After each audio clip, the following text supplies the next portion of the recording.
Hey everyone, welcome to another Tutorial Tuesday. So I wanted to talk a little bit about problem solving. I wanted to solve a specific problem. So this problem came up in an internal Discord server that I'm on for the school that I teach at, and it was basically an interview question. And I wanted to walk through my thought process solving it. One of my students had asked me hey, now that you've solved this, can you walk through your thought process? So from beginning to end, the entire solution probably took me about 20 minutes to just figure out what the problem was and go through it. Now, first, let's look at the problem itself. So the problem is, given a list of integers that we'll call s, and a target number that we'll call k, write a function that returns a subset of s such that it adds up to the value of k. So if this subset cannot be made, then we return null. Integers can appear more than once in the list, and you can assume that all the numbers are positive, so that's easy. So for example, given this list, and a k value of 24, then we would return this because the sum of this is 24. So that's basically it. That's the idea. So when I think about this particular problem, my head first just sort of ponders a little bit. Okay, so we have some, list of integers. Well, let's not do that. Let's do something simple. Let's do something like just 1, 2, and 3. These are my values. We'll just look at this list here. And so we want to see if any of these sum up to some value. For fun, why don't we say that the number we're looking for is 4? And we have that, right? 3 plus 1 is 4. So how would I make this work? Well, in similar problems that I've gotten somewhat similar interview problems. I've thought about, well, what happens if we, can we sort this thing? Because this is not guaranteed to be sorted.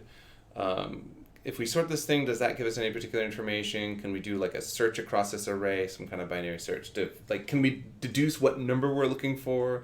But really we can't. In their example, the array is 4, so we're going to do multiple searches. So is that n log n or something like that? N log n searches? But then is it n squared log n searches because we have to keep searching? I don't know. So the problem, in my eyes, sort of got complicated enough where I started thinking, okay, there's no easy basic search through this. So as soon as that happens, for me, my instinct is to start thinking, I go into one, magical place, which is graphs. I'm okay, this is getting complicated. Let's think about how we can, really think about this as a graph problem. And to just show you, this is showing you my line of thinking. So I'm going to go down a couple of bad paths. First, what happens if we do this? We just say, we have some root node, which is basically a dummy node, right? There's nothing here. This is 0. This is just our starting point. That gets us to our graph. And we just keep every height level of the tree, of this sort of tree. It is technically a graph that we're building. You'll see why in a second. But every sort of height, every distance out, represents a new number that we're adding into this. So then at this height we have 1 plus 2 and 1 plus 3.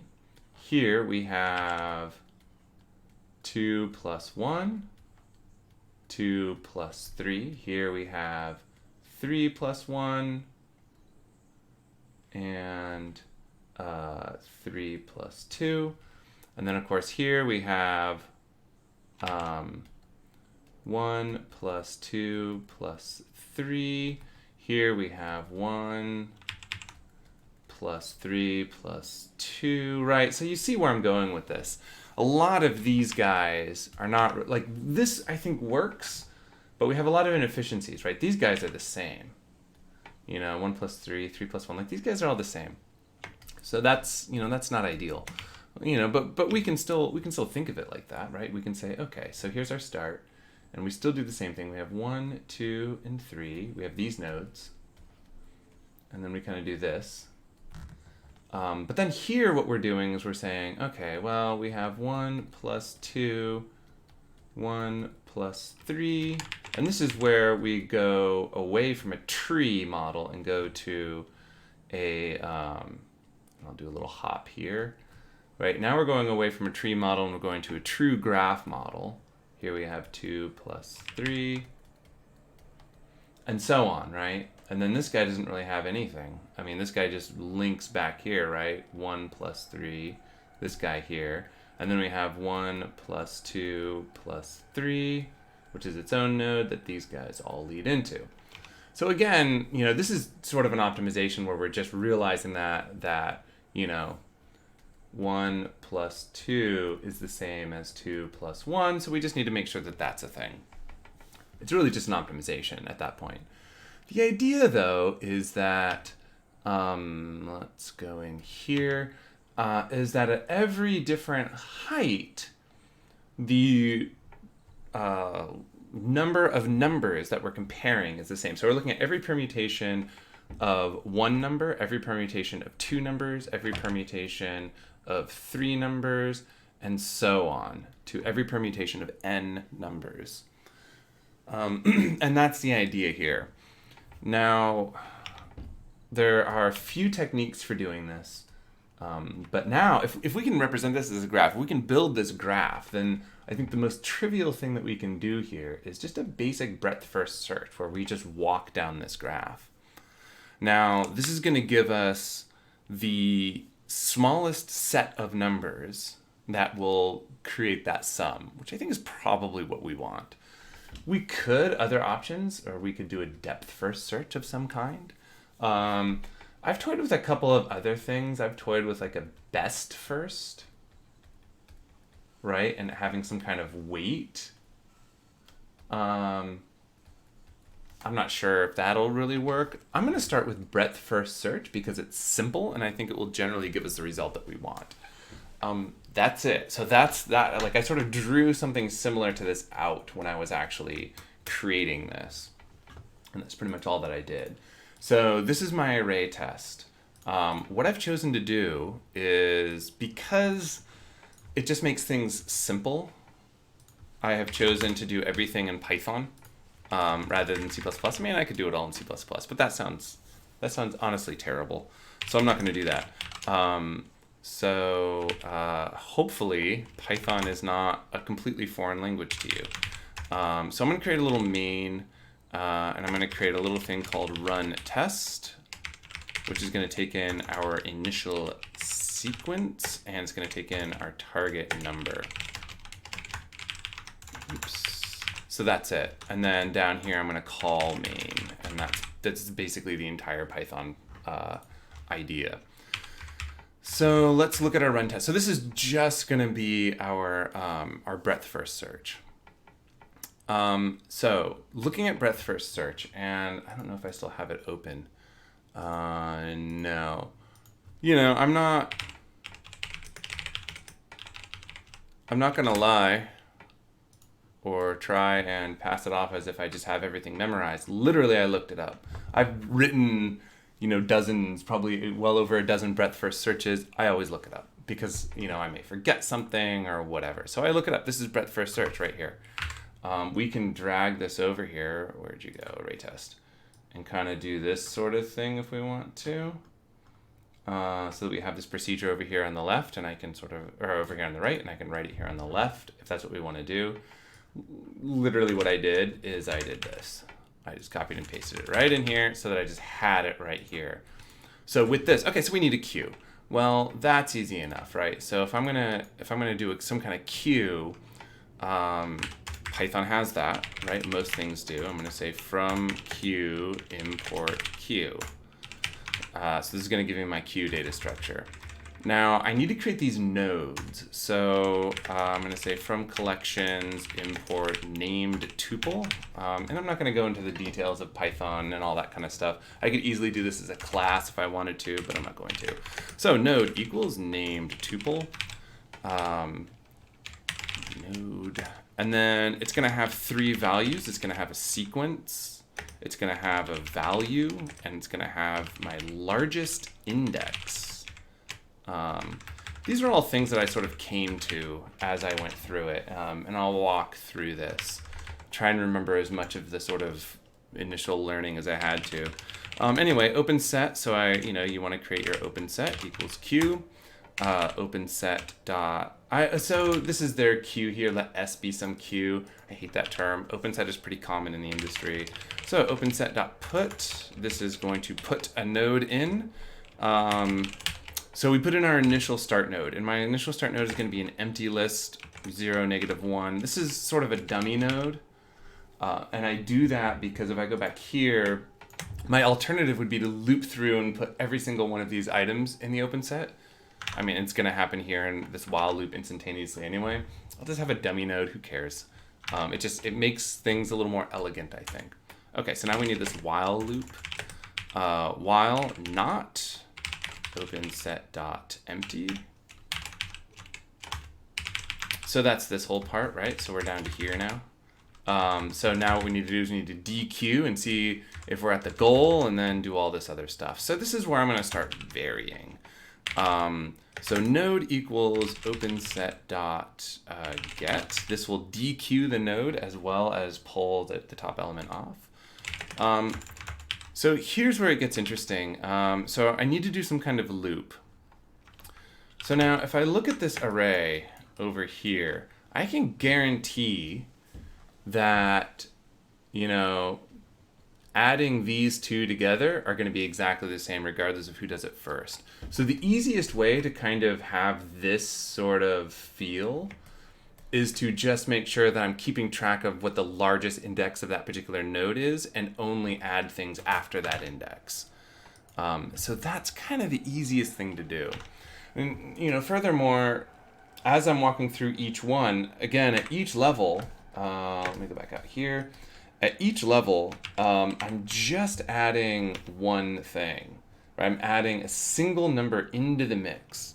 So this largest index is only for this number, this guy that I'm adding. And then here it's this guy. It's only for that. So if I had a whole bunch of these, if I had 12 numbers or whatever, it's only for this largest number. So that's why I need this largest index. So sequence is the current sequence. Value is the current sum of that sequence, so I don't have to keep doing that. Just cache it, basically. And then largest index is the largest index of the number that I'm adding in, which is equal, which I basically have to walk through the whole thing and add from 0. So the way that this works is I say for I in range of node.largest index plus 1, right? I don't want to do the same thing, to length of initial sequence. And then that's it. And then in here, I want to generate a new node. New node equals node. And it's going to be node.sequence. So I'm taking in my sequence plus initial sequence sub I as a list. So this is a list concatenation, basically. Node.value plus initial sequence sub I, right? So my new value, and then I is my new largest index, right? So this is generating like the new node. Then I'm going to say if new node dot value is equal to target, then return new node dot sequence. So in your typical breadth first search down here, we're doing the search here as we're dequeuing. I'm just going to do it down here because as soon as I find any solution, I want to return that solution. There's no constraints as to the solution. So this is just a little like, we're going to out really quickly. Otherwise, we're going to do openset.put new node. So now this is on our open set. And then that's it. I don't need to do any of this discovered. I'm not trying to find like the path of how I got there. I don't care about any of this stuff. So I can ignore the rest of the breadth first search. And that's pretty common when you're writing something like a depth first search or breadth first search or a Dijkstra, is you take the idea of how we expand the nodes and tweak it to however you need it to work. Now, of course, the main thing that we're missing here is if I can't find it, I will have exhausted everything and I have to return nil, essentially. I have to return none. That's it. Okay, so let's look at our, this is the whole thing in just a few lines of code. There's a few things that need to change. So I'm just going to do the test that they gave, which is 12, 1, 61, 5, 9, and 2, the value of 24. And then we're going to print stir sequence just to print it out. So this is our little test. I'm going to run this. And there it is, 12,192. Now it's obviously not in the order that they asked for. But it doesn't matter. We could sort the output or whatever if that's what we really wanted. But this is the appropriate and correct sequence. Right, so that's great. Okay, a few things. So as a quick test, and I actually had to look this up because I never use globals in Python. And it's kind of a pain in the ass, which I actually am sort of okay with. I actually have to do this. So num nodes. This is just a global variable that I'm just going to keep track of. How many nodes did I actually expand? And so just in here, I'm going to say num nodes plus equals 1. And then here, I'm going to say print num nodes plus stir num nodes. Like, it's just as a test, okay? Just so that we can see what this is. And I expanded 47 nodes, right? So that's what we've got here. 47 nodes. Okay. Can we do better? We can totally do better. Because if we look here, let's say that in this same, can I just undo this? Yeah. In this same list, let's say that we're looking for the value of 4. Let's say that we're looking, yeah, this is sort of a bad example. But looking at the value of 4, as soon as I get to this point, right, I don't have to care about any of this stuff. Now, in a bigger list, these are sort of bad examples, but let's create another one, right? If I'm going to create another example, and this example is going to be like 2, 9, and 12, and I'm looking for the value of 11, then, I'm going to build this tree. 2, 9, 12. Well, I'm looking for 11. So this entire subgraph, however big that happens to be, I can just cull out. I know that I don't need to expand any nodes along that line. And that's where I get the speed improvement, because I'm culling out large things. And that's good. We want to cull out as many things as we possibly can. And with basically one line of code, I can do that by just saying elif new node dot value is less than target, right? If it's less than target, then we insert it into the open set. If not, we don't even insert it into the open set. And because it's a graph, not inserting it into the open set, like if I didn't insert, 3, like if I'm looking for the value of 2, obviously I'd find it instantaneously. But if I'm not, I just, like, this whole subgraph gets completely culled out. I just don't need it, which is really nice. I could probably make this better. Oh, and let's look at this, right? Now, 47 becomes 32, right? So I'm just dealing with less nodes, which is nice. Now, some other improvements, I feel like I could make this better. Makes me wonder what would happen if I reverse sorted this. Because this 61 would go away entirely, but I think it's going to go away anyway, and I don't think I care. Like, it's going to go away. So if you're dealing with something like a minimax tree or whatever, then there is something to be said about, sorting it in such a way that the moves that are going to be most likely culled get culled out first or whatever. So I don't know. I don't know that that's going to be better. I could see some other method where, we're trying to find some value that is, like in some way we can try and score, I feel like that there might be some like A star method through this, where we can sort of generally determine which lines to follow. So rather than doing this sort of thing, like we actually say, oh, how close, So in this case, let's see if I can just undo a lot of this. Close enough. So we might say something like, okay, I'm looking for the value of 4. So if I say 1, 2, 3, well, I might go down this road faster. Yeah, I'll bet I could actually do that, right? I bet I could do some kind of like A star thing, where I'm basically saying, where the score, the heuristic, is basically target minus, the current value that we're at. The current value that I think that node is going to give me, right? And then that's the node that I expand. I'll bet I could do that. That actually might be even faster. That might be better. And then this allows me to do more of like, do some kind of informed search. Like that's your best bet. I'll bet I could do that. I'm going to try that actually. Anyway, this was my thought process. This is actually as far as I got with my initial test. This is basically the code that I wrote for this. I'm going to try the A* method. I'm going to see if I can get something to work there. And I'll come back. Okay, I'm back. I definitely got this better. I got it down to 19 compares. So here's the deal. If I go back out here, this whole thing that I said with like target minus value, having this heuristic and basically sorting the open set by that allows us to be able to do this sort of, it's not really A*, but it's basically a best first search. It's some kind of basic informed search of reasoning how close we are to the target. So it's sort of an A*-ish type implementation.